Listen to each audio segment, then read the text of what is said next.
It's time to enter the drone zone with me, James Drone, aka Pure Ambient Drone. So hit that subscribe button, tap that bell, and get ready to synth on. Hey there, synth drones. Hello, hello, hello, hello. Hey, I've got a camera running. Hi, everybody. It seems like some of you want to see my ugly face while I'm doing this, so I thought I would try a camera. I don't want to really distract from anybody, though. The whole premise of this is to kind of give you an opportunity as a listener rather than a watcher, but we'll try the camera and see how you guys like it. I need a whole lot more feedback, though, so if you like the camera, let me know. If you don't like the camera, let me know. But be gentle, guys. Be gentle. I'm trying something new with this channel, and this channel is always evolving, and we'll see where it goes. I think one of my superpowers is my voice. I work in radio. I have worked in radio for many, many years, and I've done a lot of stuff commercially with my voice. And it seems like it hasn't been utilized a whole lot on this channel, and that's a shame because it is who I am. It is who I am. So doing it in this format really helps me become the person that I really am. And so I hope you guys are enjoying this format. And I know that it's not for everybody. I just can't please everyone. I get great feedback so far from this series that I'm doing. And I know some people just don't like change. I get it. I don't like it either. Change can be difficult. But if you give it a chance, maybe it'll grow on you. I don't know. So we're going to see how this goes. But anyway, so I was thinking about a story I told once here on my channel. And I think if a story is good enough to tell once, it's good enough to tell twice or even more. So, what made me get into synthesizers? Well, it's a complicated story. It is because when I was growing up, I was actually into guitar playing. I was a guitar player. I was in a guitar band, and I really enjoyed the guitar. And as I said in my past, I found myself adding more and more special effect pedals to my guitar playing until I realized one day that there's just something missing about the guitar, but I couldn't put my finger on it. And then a friend came over and he introduced me to a AN1X. Now, I know I just told a scary story. Yes, it's the same friend. All right. He brung over the Yamaha AN1X and he played it and it just was amazing. Then he let me mess around on it because I knew nothing about the keys whatsoever. It was just incredible. And I really enjoyed the sound. And from that moment, from the very first sound of the AN1X, I was hooked into synthesizers. It was just amazing. And I really, really, really cannot tell you how much I wanted to do both. I wanted to make music with guitars. I wanted to make music with synthesizers. I wanted to marry the two up. But as the years unfolded, I found that the instrument, the synthesizer, it picked me. I didn't pick it. I just couldn't resist the calling of synthesis. Now, with the guitar playing, it was all about, well, my friends are into it and I'm digging rock music. I was a big fan of AC/DC in the day. I still like their stuff. But the guitar just wasn't enough for me. And, the thing about a guitar is, for me, the guitar is a performance instrument. I never really got into just enjoying playing the guitar unless I was performing the guitar in front of people. I like to do that. And that could be because I started out on the guitar, playing in the band, performing in front of people. And there's a certain vibe that you get when you're enjoying playing small little concerts, parties, whatever they may be. There's an interaction of the crowd. And of course, it's rock, heavy metal. You get a lot of energy from live performances. I still like playing the guitar. I still enjoy it a whole lot. There's just something so special about synthesizers to me that You can take these instruments, you can plug them into a computer system one way or another via MIDI. You can control them and you can have an entire band. And I will tell you something, when I had my rock band going as a kid, it was so hard to get everybody on schedule and to show up at the same time and everybody to agree on everything. The bass player, you do this, the drummer, you do that. Wait a minute, where is the drummer? Oh, the drummer's here, but his drum kit's not. Well, that sucks. And just trying to coordinate everybody into a spot and get everybody, and then you know what? We're supposed to be doing songs and coming up with ideas for songs, and then arguments and disagreements, and then goofing off, playing off on their own. Everybody just going every different direction. Absolutely chaos, and you just can't control that many people in a room unless they're all disciplined, unless they're all focused, and they're all single minded on a goal. And reaching that is so difficult. So I have a lot of respect for bands that hold it together over the years and even cut so much as even one album. It is so hard to get a group of people to do anything that's coordinated when it comes to music. At least it was for me. Synthesizers took me out of that realm.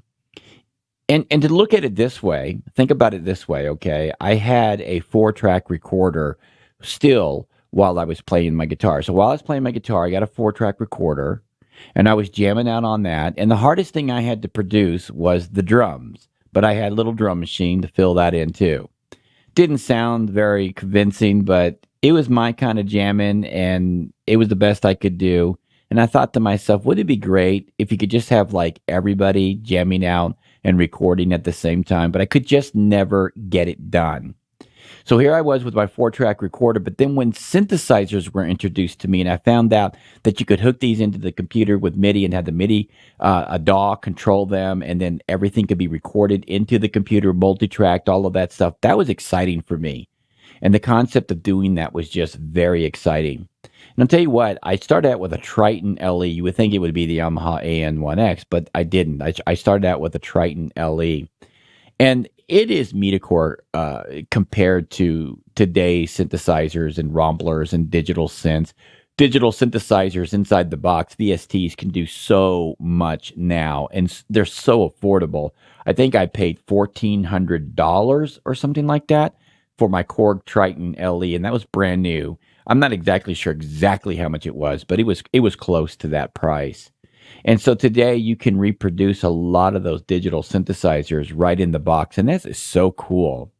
So I started getting into digital synthesizers first. That's where I went first, okay? And I started using different programs and trying out stuff. So I think the very first DAW that I was working with, if you could call it a DAW, I believe it was Acid 3.0 or 2.0. I can't remember. It's been a long time.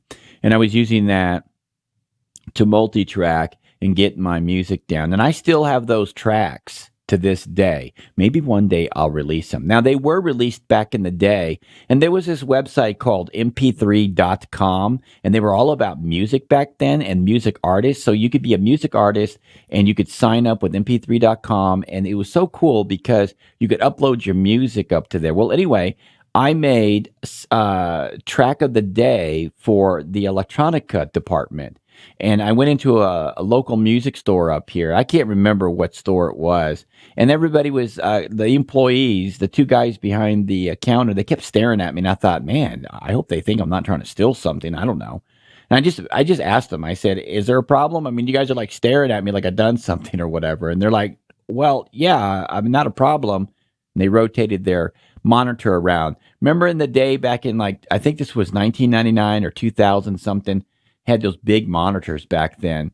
They just kind of rotated it a little bit, swiveled it on its base, and there I was on mp3.com's electronica page, and I was track of the day, and they're like, is this you? Then my photo was up there and everything. Well, I guess that would be my 15 minutes of fame. Even though they leave it up there for 24 hours, it was my 24 hours of fame. It was so cool, though. And it just caught fire with me that, wow, I could write music and people could enjoy it, and I don't need a whole room full of people to coordinate or have them coordinate with me wait for them to show up, get all the instruments there. And it's just so much easier to do it this way. And it just kind of dawned on me that this is the direction I need to go in. And so I did that. But then I suffered a horrible divorce in 2005. Some would say, what divorce isn't horrible? It depends on the situation. It really does. For me, it was a horrible divorce, and it was financially devastating. I ended up losing everything. And I talked about this in another video I did called I Quit. You should check it out if you haven't already saw that video. But after I suffered that horrible time in my life, it was a very difficult time emotionally, financially. I'm just being honest with you. It was a horrible time. I had given up my dreams. I didn't want to do music anymore. I didn't want to do synthesizers. And I pretty much either had, I had synthesizers stolen from me during this period of time as well. And I had equipment taken from me and items. And whatever I had left, I just either sold, gave away, or just lost down the road of what we call divorce recovery, right? So I lost hope and I lost my way for a long time. When I got remarried, I think 7 years later it took me a while to get back into a relationship with someone. And when I finally got married again, 7 years later, I was telling my wife about how I used to be into synthesis, and she asked me why I wasn't doing that anymore. And I basically just, shared with her the story about how when you work so hard and your dreams come crashing down, you just give up hope. But my wife is my biggest inspiration, and my son is as well. My wife was telling me, if you had a dream and you still have that dream, then you always have hope. And that really struck to me. And my son was in the room and he was listening, and he said the same thing. Basically, he said, Dad, we never give up our dreams. We never do that. We just keep going and we just try harder. That wasn't enough to convince me right then and there. But then I started watching a movie, and it was called Oblivion, and it had Tom Cruise in it. And I think it's one of his better movies because this movie was really like sci-fi. So if you haven't checked this movie out, it's really good, Oblivion.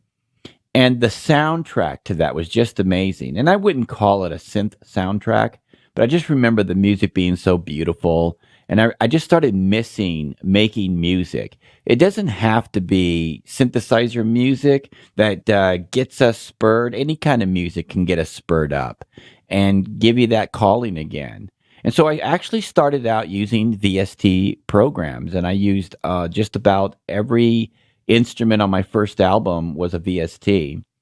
And there's nothing wrong with VSTs. I used them and I enjoyed using them. And in many ways, they're even easier to use in many ways than hardware if you're not really accustomed to using hardware.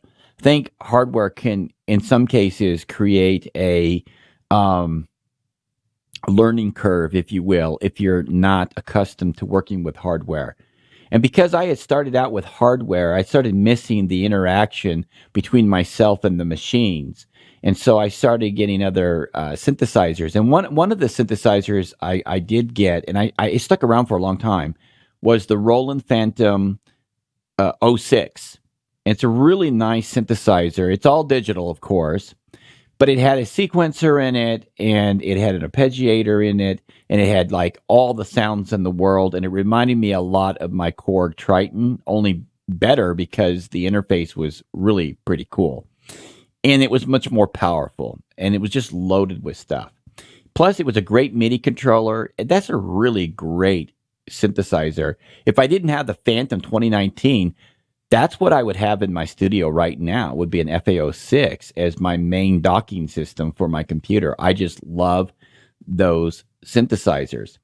So anyway, I got that and I started writing some music with that. And then I started wanting to get into some analog synthesizers.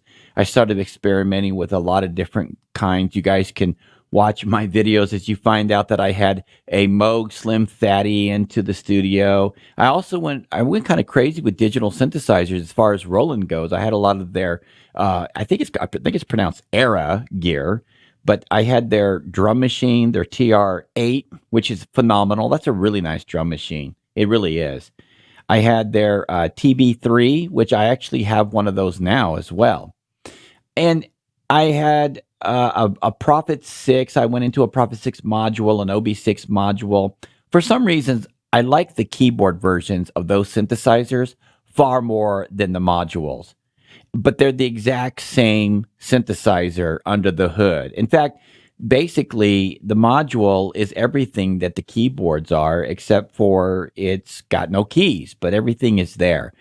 They were really nice. I really enjoyed that setup. If you look at some of my older videos where I'm performing on YouTube, you can see my entire setup that I had. I was really enjoying that. And it's funny how when we evolve with our music, we evolve with our synthesizers. Sometimes I look back at the setup that I had in the original days, when I first started getting into this, and I kind of miss that. I miss those synthesizers. I miss that interaction.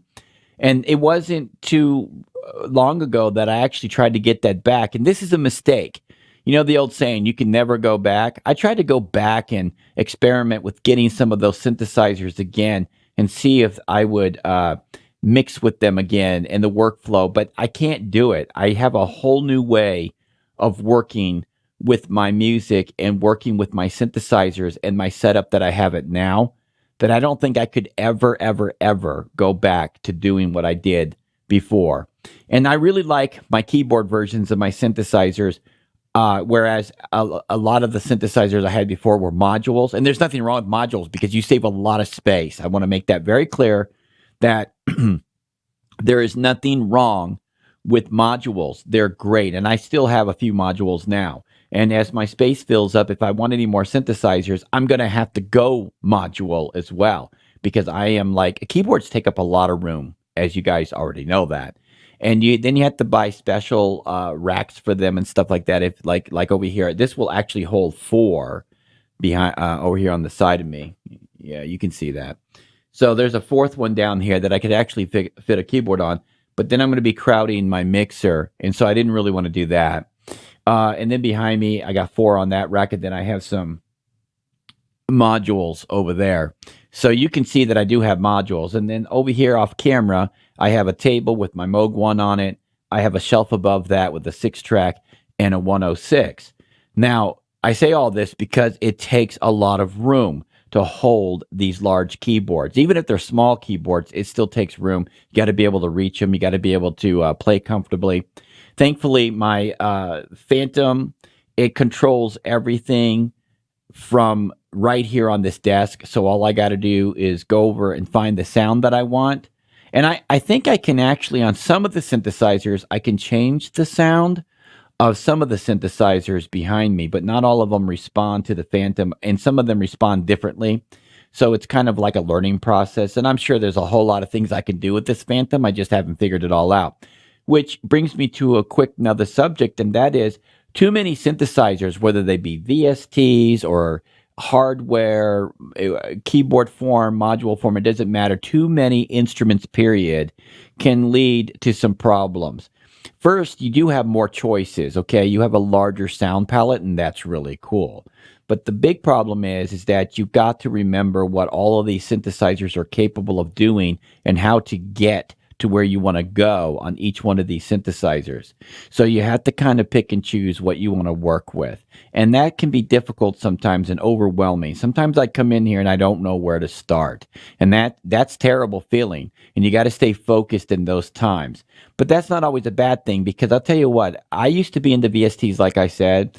And so I used to buy VSTs all the time. And if you think hardware can be addicting to buy, try VSTs because VSTs are always in my mailbox, even to this day, because I bought so many of them. Buy me, buy me, buy me, buy me. And I just got terabytes, literally, of VSTs that I never use, and I just don't use them. And they're great VSTs, and great sounds come out of them. There are a few select that I do like. Atmosphere, that's pretty cool. That's a really good VST. It sounds great. It's got a lot of capability. There's a select few that I still use, but for the most part, I like digging into the analog synthesizers or the digital ones that I have and mixing those together.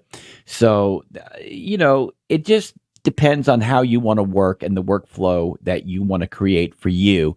Ultimately, that dictates what your sound's going to be and what your music's going to turn out to sound like. So I hope you enjoyed this edition. Give me some feedback in the comments below. I love all of you guys, and until next time, keep calm and synth on.